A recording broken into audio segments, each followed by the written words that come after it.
Hi guys, कैसे हो। हमें उम्मीद है आप अच्छे होंगे और बेस्ट होंगे। दोस्तों, आपका स्वागत है हमारे चैनल अक्सर क्लासेस में। आज आपके लिए हम साइंस का पार्ट 2 लेकर आपके सामने उपस्थित हैं, जो बार बार परीक्षा में पूछे जाते हैं। सभी प्रतियोगी परीक्षाओं के लिए बहुत ही महत्वपूर्ण है। दोस्तों, आपका क्वेश्चन नंबर 1 का पहला ऑप्शन देख लेते हैं। और क्वेश्चन नंबर 1, शरीर निर्माण में कौन सा तत्व सहायक है। आपका ऑप्शन 1 कार्बोहाइड्रेट एवं वसा, option 2 vitamin, option 3 protein, option 4 इनमें से कोई नहीं। तो शरीर के निर्माण में आपका जो तत्व सहायक है वो कार्बोहाइड्रेट और वसा सहायक है। ठीक हो गया दोस्तों। अगला देखते हैं।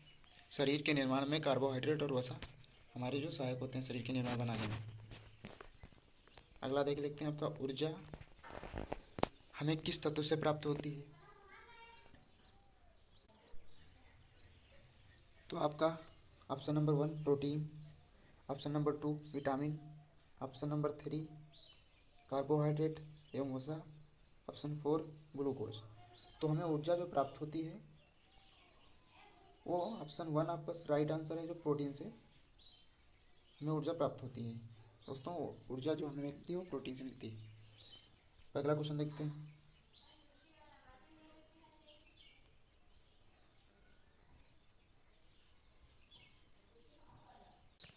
जल में घुलनशील विटामिन कौन सी है।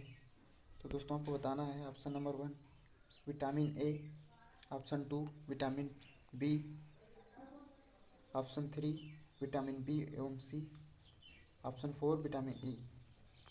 तो इसमें आपका राइट आंसर दोस्तों, जल में घुलनशील विटामिन जो है बी और सी है। राइट आंसर आपका ऑप्शन सी। अगला क्वेश्चन देखते हैं। वसा में घुलनशील विटामिन कौन सी है। का ऑप्शन 1 विटामिन ए और बी, ऑप्शन 2 विटामिन बी और सी, आपका option number 3 vitamin A, D और ई और के।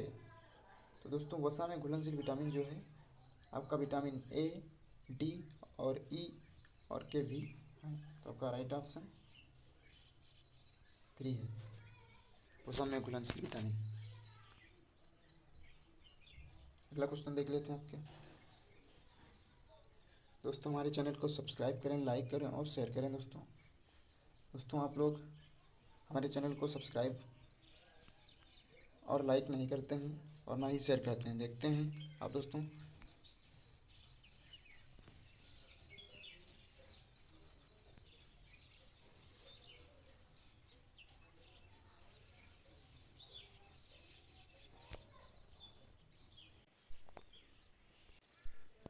सॉरी दोस्तों, टेक्निकल इशू के कारण।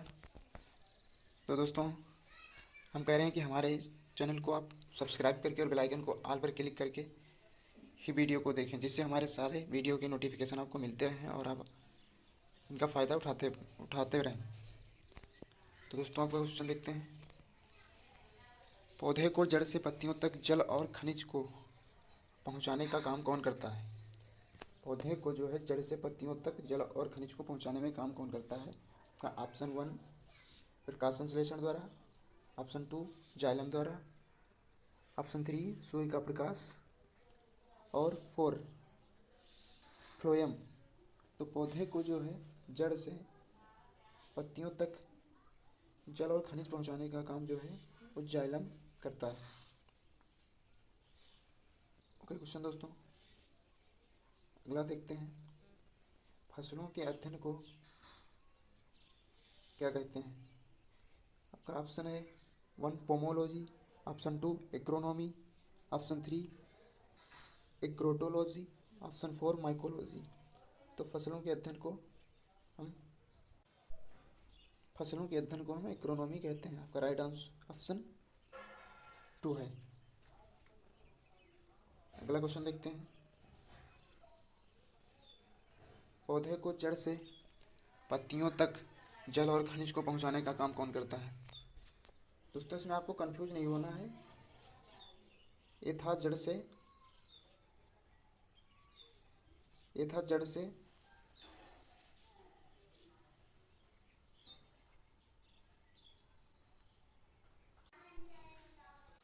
वर्णांधता से ग्रसित व्यक्ति किन दो रंगों में अंतर नहीं पहचान पाता है? आपका आंसर, आपका ऑप्शन 1 लाल और हरा, ऑप्शन 2 नीला और हरा, ऑप्शन 3 पीला और लाल, ऑप्शन 4 इनमें से कोई नहीं। तो वर्णांधता से ग्रसित जो रोगी व्यक्ति होता जो तो वर्णांधता से ग्रसित व्यक्ति किन दो रंगों में अंतर नहीं पहचान पाता है? आपका ऑप्शन 1 लाल और हरा, ऑप्शन 2 हरा और नीला, ऑप्शन 3 पीला और लाल, 4 इनमें से कोई नहीं। तो इसमें का आपका राइट आंसर जो है लाल और हरा में वर्णांधता से ग्रसित व्यक्ति जो है वो लाल और हरे रंग का पहचान में जो अंतर नहीं कर पाता है। कौकों के अध्ययन को हम क्या कहते हैं?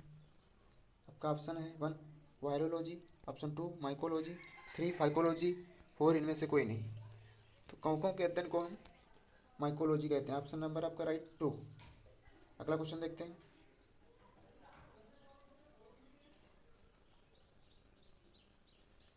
सबसे बड़ा आवर्तबीजी पौधा कौन सा है? आपका option 1 eucalyptus, option 2 cycas, option 3 Victoria regia, 4 Lemna. आपका सबसे बड़ा आवर्तबीजी पौधा जो है आपका राइट आंसर यूकेलिप्टिस दोस्तों है। यूकेलिप्टिस सबसे बड़ा आवर्तबीजी पौधा। संसार का सबसे लंबा वृक्ष कौन सा है? आपका ऑप्शन 1 सिकोया, रेडवुड कैडिफोलिया, ऑप्शन 2 बरगद, ऑप्शन 3 उल्फिया, ऑप्शन 4 ताड़। तो आपका राइट आंसर जो है संसार का सबसे लंबा वृक्ष या सबसे लंबा वृक्ष सिकोया रेडवुड कैलिफोर्निया, आपका राइट आंसर 1। अगला देख लेते हैं क्वेश्चन। संसार का सबसे छोटा पुष्प कौन सा है?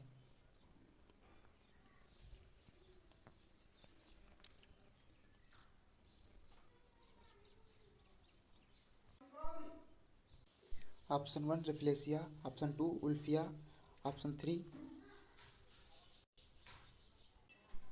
Option 1 rafflesia, option 2 wolffia, option 3 lodoicea, option 4 इनमें से कोई नहीं। इसमें आपका राइट आंसर दोस्तों संसार का सबसे छोटा पुष्प जो है वो उल्फिया है, उल्फिया। तो अगला क्वेश्चन देखते हैं। पारिस्थितिकी किससे संबंधित है? पारिस्थितिकी यानी इकोसिस्टम। तो पारिस्थितिकी को सर्वप्रथम एजी टाउंसले ने परिभाषित किया था। पारिस्थितिकी शब्द का अर्थ है विज्ञान की उस विज्ञान की शाखा से है जिसमें जीवों एवं उनके वातावरण के अध्ययन को पारिस्थितिकी कहते हैं। पारिस्थितिकी को सर्वप्रथम एजी टाउंसले ने परिभाषित किया। अगला क्वेश्चन देखते हैं। संसार का सबसे छोटा पुष्प कौन सा है?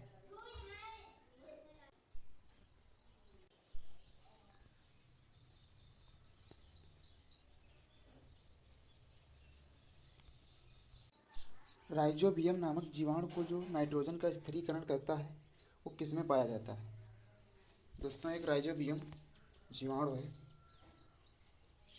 जो कृषि में बहुत ही लाभदायक है। जो जीवाणु जो नाइट्रोजन का स्थिरीकरण करता है और पौधे को हरा और उन्हें नाइट्रोजन प्राप्त करता है। आपका ऑप्शन 1 दलहनी फसलें, ऑप्शन 2 हरी फसलों में, ऑप्शन 3 जड़ों वाली फसलों में, ऑप्शन 4 आलू की फसल में। तो राइजोबियम जो है नमक जीवाणु ये दलहनी फसलों में होता है। का ऑप्शन 1 राइट आंसर। केंद्रीय खाद्य प्रौद्योगिकी अनुसंधान संस्थान कहाँ पर स्थित है? Option 1 Dehradun, option 2 Mysore, option 3 Lucknow, option 4 Delhi. तो दोस्तों केंद्रीय खाद्य प्रौद्योगिकी अनुसंधान संस्थान मैसूर में स्थित है। मैसूर कहाँ पर स्थित है? उत्तराखंड में। तो दोस्तों केंद्रीय खाद्य प्रौद्योगिकी अनुसंधान संस्थान बहुत ही वेरी इंपॉर्टेंट है। स्टार लगा लीजिए आप इसको, ये बार बार एग्जाम में पूछे जाते हैं ज़्यादातर। ये मैसूर में स्थित है। अगला क्वेश्चन देखते हैं।